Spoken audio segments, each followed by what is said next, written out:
So now let's start circular motion. In this chapter,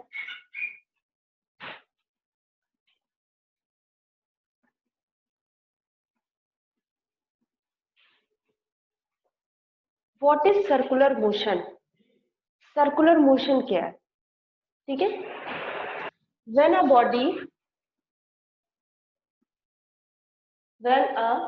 body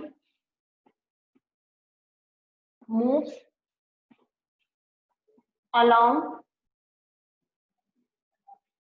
a circular path,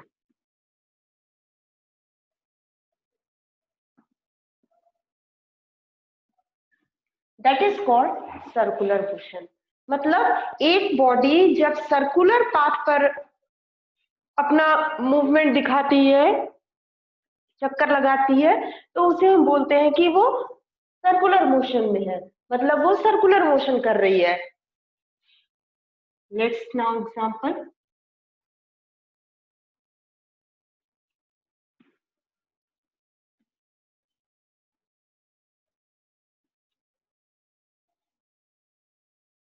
देखिए एक body है, suppose कर एक बॉडी है, वो इस सर्कुलर पाथ पर चक्कर लगा रही है, मतलब घूम रही है, रिवॉल्व कर रही है. तो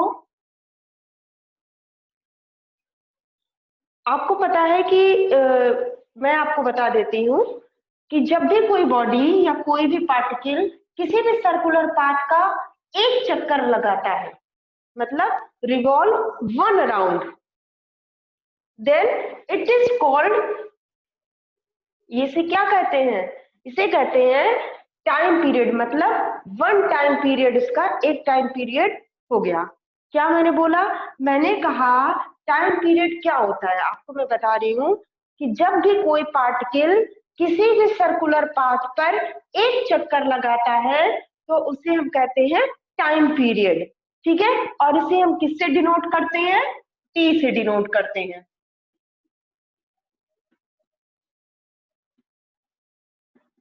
टाइम पीरियड टी से डिनोट करते हैं.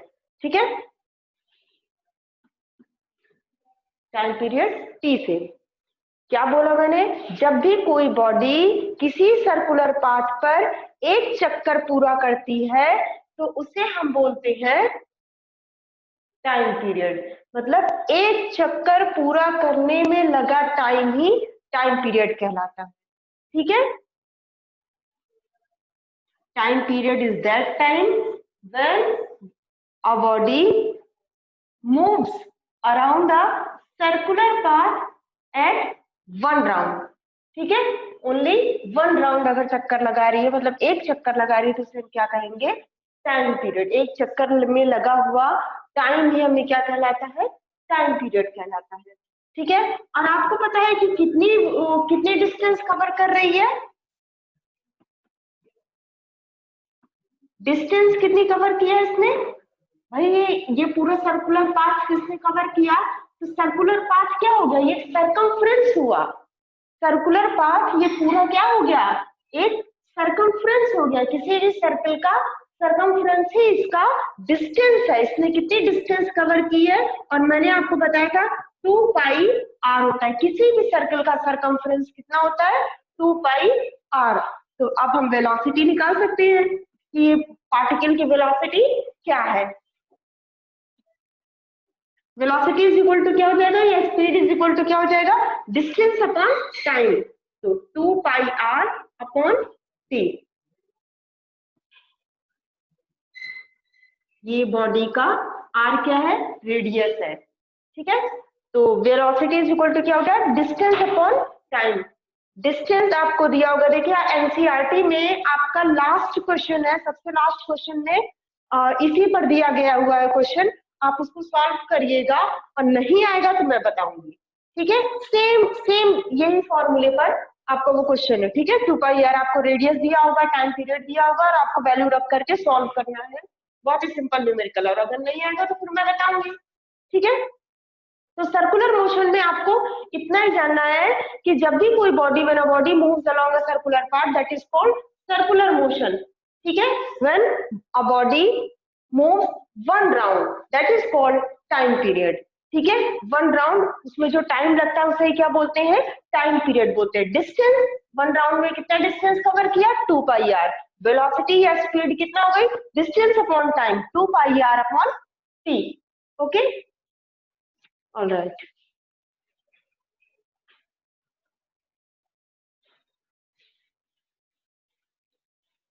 So now let's start various types of graphs.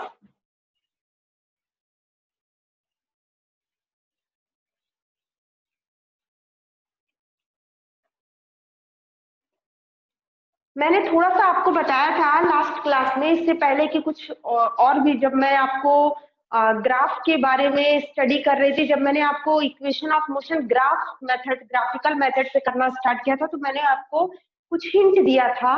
वो हिंट क्या था, मैं फिर से आपको याद दिला रही हूँ। Various types of graphs.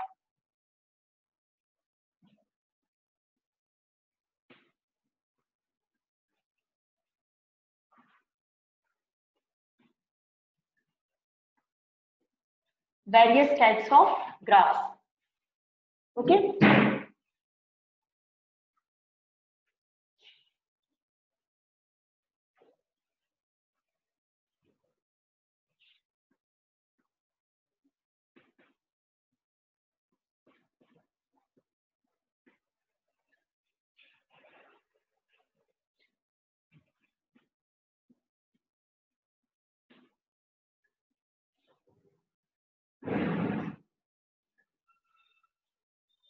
Three types of graphs studied in physics. Physics में आपको 3 तरह के ग्राफ, 3 टाइप्स के ग्राफ देखने को मिल जाते हैं। First, displacement time graph. Displacement time graph. Displacement time graph. Second, velocity time graph.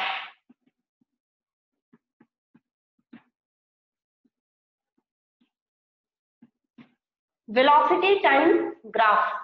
And at last, acceleration time graph.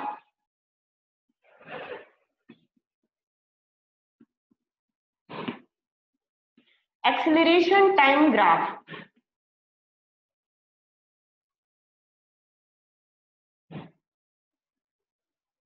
Displacement time graph, also shown xt graph.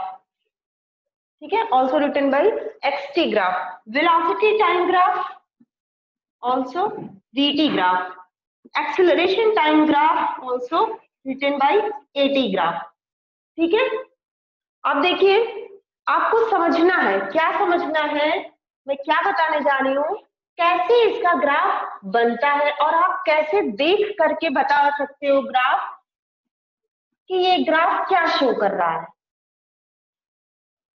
ठीक है, ग्राफ हमें क्या बता रहा है वो हम कैसे जानेंगे।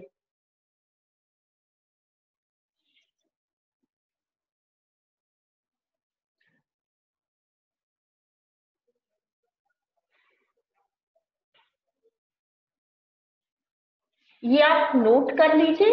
नोट करने के बाद, मतलब 3 टाइप्स के ग्राफ होते हैं, ये मैंने आपको यहाँ पर अच्छे से बता दिया। कौन कौन से, XT graph, VT graph and AT graph. आपको सिंबल से अच्छी तरीके से ये क्लियर हो जा रहा होगा कि हम किस ग्राफ की बात करें। अगर मैंने वीटी बोला तो मतलब वेलोसिटी टाइम ग्राफ, अगर मैंने एटी बोला तो मतलब एक्सेलरेशन टाइम ग्राफ, एक्सटी तो डिस्प्लेसमेंट टाइम ग्राफ। अब हमें ग्राफ के लिए कौन सा बेसिस तैयार करना है। देखिए, ग्राफ के लिए एक बेस होना चाहिए कि हमें किस तरह के मोशन के बारे में पढ़ना है। ठीक है,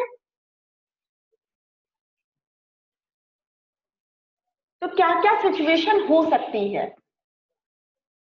फर्स्ट, सबसे सिंपल सिचुएशन कौन सी, रेस्ट में हो बॉडी। ठीक है, जब वो मूवमेंट ना कर रही हो, मोशन में ना हो।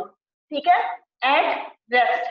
जब बॉडी रेस्ट में होगी तो एक्सटी ग्राफ कैसा बनेगा, वीटी ग्राफ कैसा होगा, एटी ग्राफ कैसा होगा, हम उसी के बारे में स्टडी करेंगे। तो एट रेस्ट, और एक सिचुएशन, रेस्ट के बाद क्या बात आती है? रेस्ट के बाद आती है बात यूनिफॉर्म मोशन। यूनिफॉर्म मोशन कर रहा हो, या हम इसे ये कह सकते हैं कि यूनिफॉर्म स्पीड से मोशन कर रहा हो या यूनिफॉर्म वेलोसिटी से मोशन कर रहा हो, तो वो उसके ये इसमें यूनिफॉर्म मोशन में ही ये सारी चीजें आ जाती हैं। Third, uniform accelerated. Uniform accelerated, uniform accelerated. Fourth, uniform retardation. Uniform acceleration यहाँ पे लिख देते हैं और रिटार्डेशन। इनका ग्राफ कैसा बनेगा? एक एक चीजें बहुत ही आराम से समझिए, इतना बेसिक है ये सिर्फ 9th में ही बताया जाता है। उसके बाद आप ना आप इसको 10th में पढ़ेंगे, 11th में, 12th में, कहीं पर भी आपको इसे नहीं बताया जाएगा। जो भी चीजें हैं ये सिर्फ आपको 9th क्लास में ही मिलेगी। उसके बाद इसका एप्लीकेशन आप पढ़ेंगे, उसका एप्लीकेशन 10th में भी पढ़ेंगे, 11th में पढ़ेंगे, 12th में पढ़ेंगे। बट जब तक आपको ये क्लियर नहीं होगा, आप ना 10th में समझ पाओगे, ना 11th में, और ना ही 12th में। ओके, इसलिए ये चीजें सिर्फ आपको यहीं पे मिलेगी, तो आप इसे अच्छी तरीके से समझ लीजिए, ठीक है ना। वैसे भी मैं बहुत सारी चीजें आपको बताऊंगी, हो सकता है बहुत सारी चीजें दिमाग में घुसे, बहुत सारी चीजें माइंड में ना आओ, लेकिन फिर भी आपको एक मोटा मोटा एक आपको एक गाइडलाइन तो बनानी ही पड़ेगी कि हाँ ऐसा ग्राफ बनेगा जब रेस्ट में हो, यूनिफॉर्म मोशन हो तो ऐसा ग्राफ बनेगा, एक्सेलरेशन में हो तो। इतनी चीजें तो आपको हर हाल में याद करनी पड़ेगी, लेकिन मैं आपको ऐसे बता रही हूँ कि आपको याद ना करना पड़े, ठीक है ना। आप पूरी चीजें समझ करके करिए, और समझ के करेंगे तो आप लंबे समय तक इसको अपने माइंड में रख पाएंगे, वरना आपके लिए बहुत प्रॉब्लम हो जाएगी। ग्राफ ऐसी चीज होती है कि बहुत तेजी से घुसता भी है दिमाग में और बहुत तेजी से निकल भी जाता है, ठीक है। इसलिए इसको बहुत ही अच्छी तरीके से अटेंटिवली पूरे फुल कंसंट्रेशन से आप सुनते जाइए, मैं आपको क्या बताने की कोशिश कर रही हूँ। देखिए, रेस्ट में बॉडी, सपोज करिए कि रेस्ट में है, हमने ये मान लिया है, ज्यूम किया है कि बॉडी क्या है कि स्टार्टिंग से थोड़ा 2 मीटर से चल लिया है, बॉडी 2 मीटर पर रेस्ट में। हमने ये अज्यूम किया कि बॉडी यहाँ पर ये स्टार्टिंग पॉइंट है, at t is equal to 0। जब टाइम स्टार्ट हुआ था तो बॉडी रेस्ट में नहीं थी। हमने अज्यूम किया कि बॉडी 2 मीटर चल करके तब रेस्ट में, मतलब उसका डिस्प्लेसमेंट कितना हुआ, 2 metre. After 2 metre it gains rest position, ठीक है ना।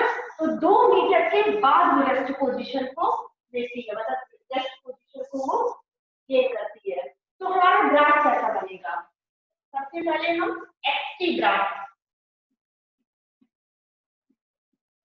एक्सटी ग्राफ, उसके बाद हम बीटी ग्राफ, और लास्ट एटी ग्राफ। ये तीनों ही ग्राफ रेस्ट पोजीशन के लिए हम बनाते हैं, ठीक है ना। XT, BT and then AT. इससे पहले मैं एक बात और बता देती हूँ, आपके दिमाग में ये आ रहा होगा कि टाइम को हम हमेशा एक्स एक्सिस पर ही क्यों ले रहे हैं, ठीक है। ये चीज तो दिमाग में आ रही है ना कि टाइम को हमेशा एक्स एक्सिस पर ही क्यों लिया जाता है, टाइम को हम यहाँ पर क्यों नहीं ले रहे हैं, वाई एक्सिस पर क्यों नहीं ले रहे हैं। तो देखिए, जो चीजें, जो भी क्वांटिटीज इंडिपेंडेंट होती है वो किसी पर डिपेंड नहीं करती है, उन्हें हमेशा एक्स एक्सिस पर लिया जाता है। और जो क्वांटिटीज दूसरी क्वांटिटीज पर डिपेंड करती है उन्हें हम हमेशा वाई एक्सिस पे लेते हैं। फॉर एग्जांपल, डिस्प्लेसमेंट टाइम पे डिपेंड करता है कि नहीं करता है? टाइम अगर बदलेगा, टाइम चेंज होगा, टाइम के साथ साथ ही बॉडी का मूवमेंट चेंज होता है, ठीक है। ऐसा तो है कि मूवमेंट के साथ टाइम चेंज होगा। टाइम एक ऐसी क्वांटिटी है जो किसी पर डिपेंड नहीं करती, सारी क्वांटिटीज टाइम पर डिपेंड करती है पर टाइम किसी पर डिपेंड नहीं करता। इसलिए हम ऑलवेज टाइम को एक्स एक्सिस पर ही देंगे, ठीक है। Time will be always at x axis. अब मैंने क्या बताया आपको कि बॉडी स्टार्टिंग में रेस्ट में नहीं, बॉडी ने क्या किया है कि 2 मीटर डिस्प्लेसमेंट वो तय करके उसके बाद रेस्ट में आई, ठीक है। तो after 2 metre it gains rest position, तो क्या होगा डिस्प्लेसमेंट इसमें क्या, इसका मतलब यहाँ से ग्राफ में स्टार्ट होगा, डिस्प्लेसमेंट टाइम ग्राफ आप ध्यान दीजिए, यहाँ से स्टार्ट ना हो करके बॉडी यहाँ से स्टार्ट होगा। हमने ये सपोज किया कि ये 2 मीटर का डिस्प्लेसमेंट 2 मीटर का डिस्प्लेसमेंट है, तो यहाँ पर इसका मतलब बॉडी यहाँ से स्टार्ट होगी, बॉडी यहाँ से स्टार्ट होगी और अब इसके बाद तो रेस्ट में आ गई ना, 2 मीटर के बाद बॉडी ने मोशन करना बंद कर दिया, इसका मतलब रेस्ट में तो वो रेस्ट पर ही तो बनी रहेगी 2 मीटर, यानी टाइम बढ़ता जाएगा लेकिन वो बनी क्या रहेगी, रेस्ट पर ही बनी रहेगी। हमने यहाँ पे सपोज क्या टाइम 1 सेकंड हुआ, 2 सेकंड हुआ, 3 सेकंड हुआ, पर वो 2 ही मीटर पर वो रेस्ट पोजीशन में बनी रहेगी, मतलब वो आगे नहीं बढ़ेगी, मूवमेंट नहीं होगा, ठीक है। इसलिए ये ग्राफ इस तरीके से बना हुआ है कि यहाँ पर क्या है कि टाइम बदल रहा है, मतलब टाइम चेंज हो रहा है, टाइम बढ़ रहा है, लेकिन पोजीशन क्या है बॉडी की, वो रेस्ट है, उसमें डिस्प्लेसमेंट 2 मीटर चल करके फिर वो रुक गई है, अब वो आगे नहीं बढ़ रही है, ठीक है। यहाँ पर जो डिस्प्लेसमेंट होगा वो 2 मीटर होगा।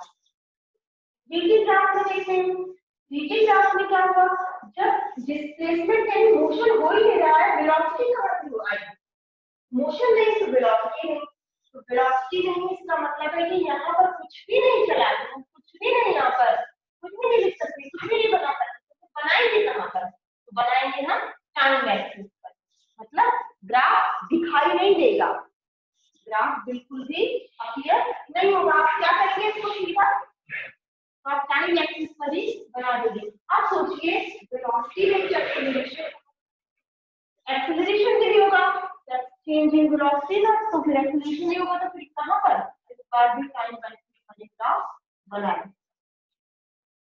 ओके, ठीक है। नेक्स्ट जो 2-3 ग्राफ और है वो मैं